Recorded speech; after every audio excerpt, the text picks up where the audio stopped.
Begin in Jerusalem, the city reeling from yet another wave of terror Monday evening. 2 stabbing attacks in the span of just a few hours, both carried out by Palestinian teenagers.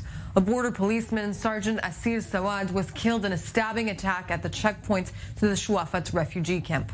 Border police officers were conducting a security check on a bus when a 13-year-old Palestinian terrorist pulled out a knife and assaulted the officers.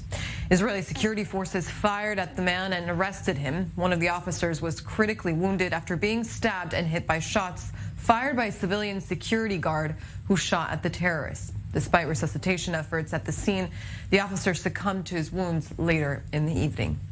That attack just hours after a man in his 20s was injured in a stabbing attack near the chain gate of the Temple Mount. The attacker was identified also as a 14-year-old resident of the Shuafat refugee camp.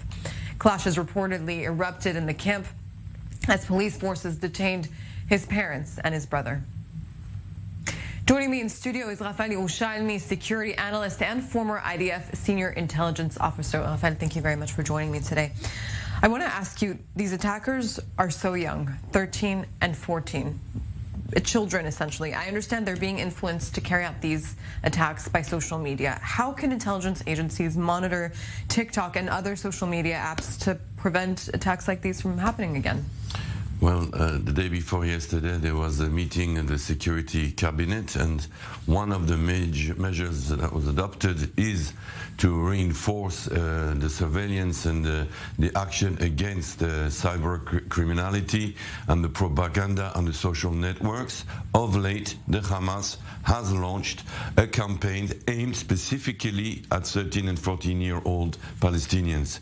It is a planned thing. It's not a coincidence or a pattern just out of the blue. There is a campaign. The Hamas has encountered some difficulty in recruiting older persons, Arab Israelis as well. There is a lack of manpower, I would say, in the recruiting or the inspiring of lone wolves, and they have discovered this new way of acting.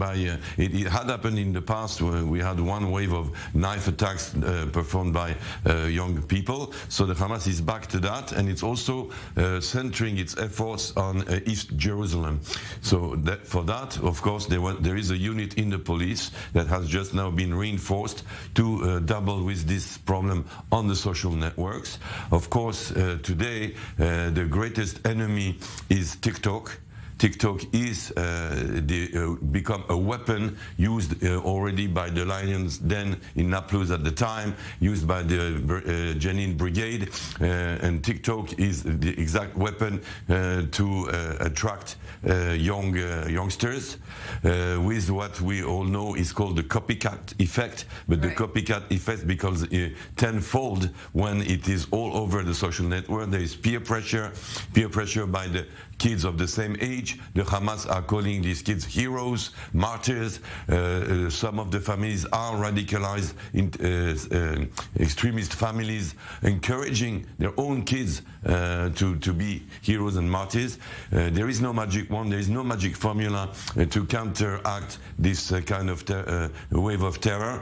Only more police presence, only more checkpoints, more vigilance of every Israeli citizen. There's not really anything else you can do than to be alert and to protect yourself from that. There is no preventive measure against that, especially that 13-year-olds do not arouse suspicion. I mean, you see a strong guy of 20 looking Palestinian, you're gonna look a little twice, but a kid of 13, you're not gonna raise suspicions. Very scary stuff.